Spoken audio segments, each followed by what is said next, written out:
সেই রাতের পর আমি আর কখনো নিজেকে আগের মতো খুঁজে পাইনি। আমি তাকে ভালোবেসেছিলাম, আমার প্রাণের চেয়েও বেশি ভালোবেসেছিলাম। আর সেই প্রাণের মানুষটি চলে যাচ্ছে অন্য কারো হাত ধরে। তাই কেন যেন মনে হচ্ছিল আমার একটা অংশ কোথাও পড়ে গেছে, ছিঁড়ে গেছে, আর কখনো জোড়া লাগবে না। আমি ঠিক সেই রকম হয়ে গেলাম।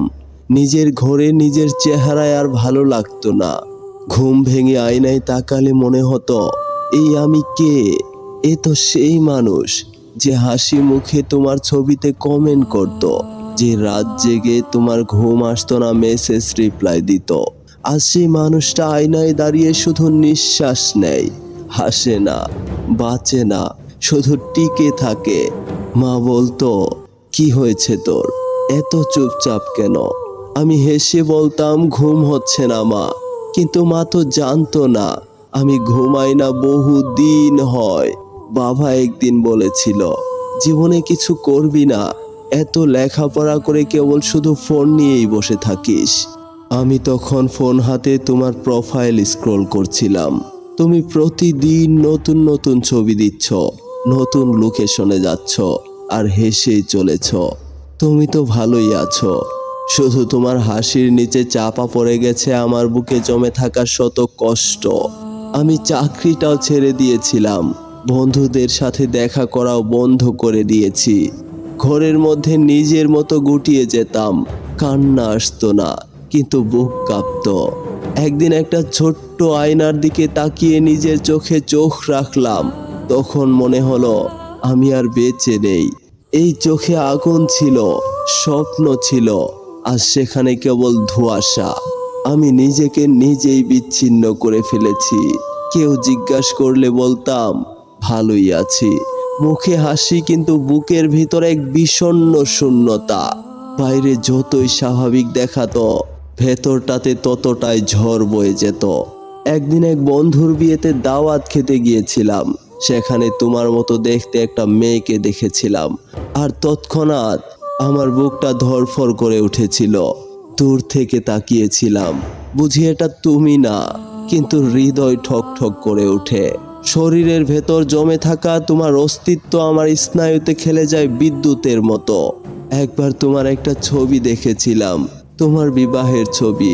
বুঝি তোমার বিবাহ হয়ে গেছে, সংসার করছো তুমি, একজনকে সত্যিকারের ভালোবাসি বলেছ। আর আমি আমার মায়ের হাতের রান্না খেতে ভুলে গেছি, বাবার মুখের হাসি আনতে পারিনি, নিজের ঘরটাকে কবর বানিয়ে ফেলেছি। তবুও তোমাকে কখনো অভিশাপ দেইনি, বরং প্রতি রাতে তোমার জন্য দোয়া করি, তুমি যেন সুখে থাকো।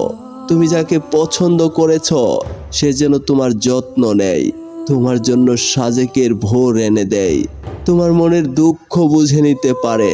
আর আমি শুধু দূর থেকে তাকিয়ে দেখব। জানো প্রিয়, কিছু মৃত্যু হয় খুব চুপচাপ, চিৎকার করে না, রক্ত পড়ে না, কেউ কান্নাও করে না, কেবল ভেতরটা চুপচাপ নিভে যায়। আমার ভেতরের আলোটাও নিভে গিয়েছিল সেদিন, যেদিন বুঝেছিলাম তুমি সত্যি চলে যাচ্ছ, তুমি আর ফিরবে না। প্রতিদিন আমি একটা রুটিন করে বেঁচে থাকি। ভোরে ঘুম ভাঙে না, কারণ ঘুমই তো আসে না, চোখের নিচে কালি পড়ে গেছে, শরীরে এলোমেলো জামা, আমাকে কেউ দেখলে চিনতেও পারে না। যারা এক সময় বলতো, দোস্ত তুই অনেক হাসি খুশি থাকিস, তারা এখন বলে তুই খুব পাল্টে গেছিস। আর আমি মাথা নিচু করে বলি, সময় বদলায় মানুষকে, কিন্তু আমি তো জানি সময় আমাকে বদলায়নি, বদলেছ শুধু তুমি। তোমার জন্যই আজ আমার এই পরিবর্তন।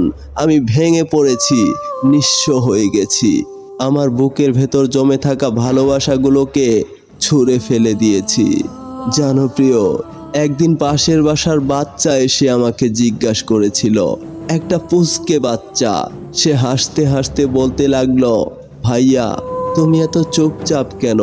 আমি কিচ্ছু বলতে পারিনি। সে বলল, তুমি তো হাসো না কখনো, কেন, কারণটা কি?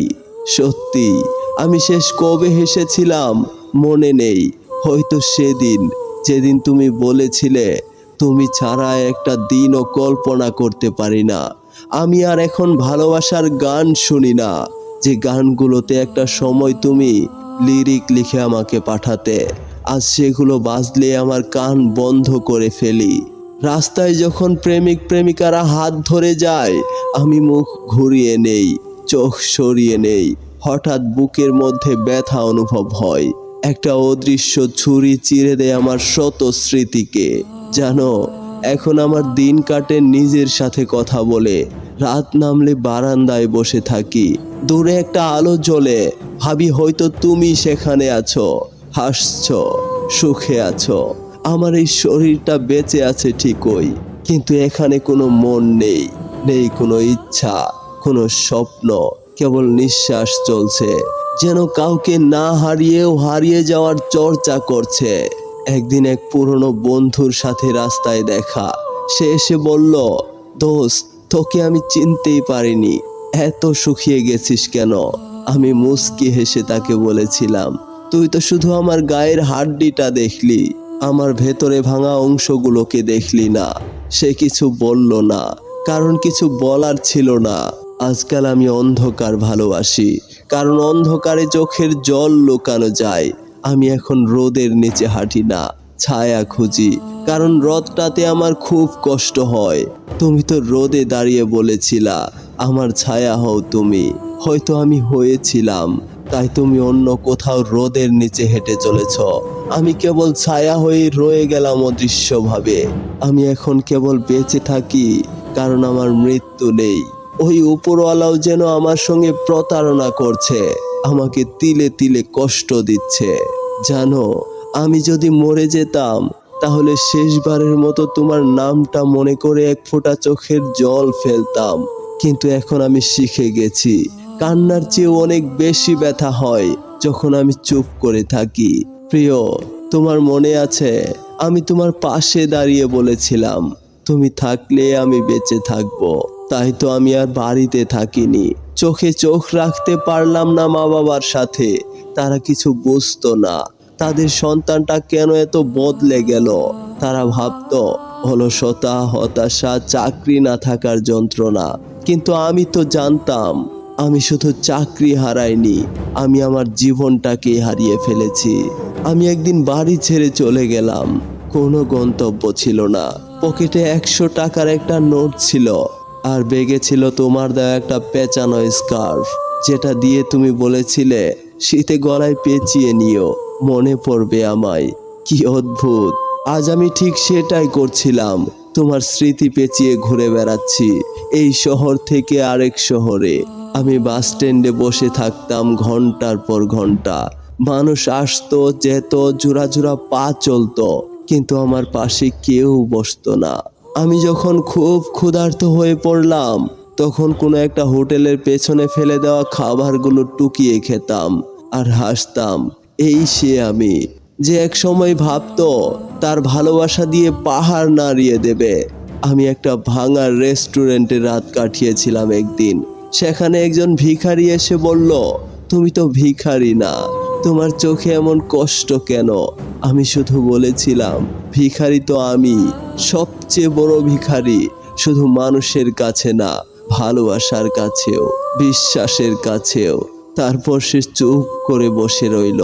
তবে সে বুঝেছিল, কারণ যাদের কিছু থাকে না, তারা অন্যের অভাব খুব ভালো বোঝে।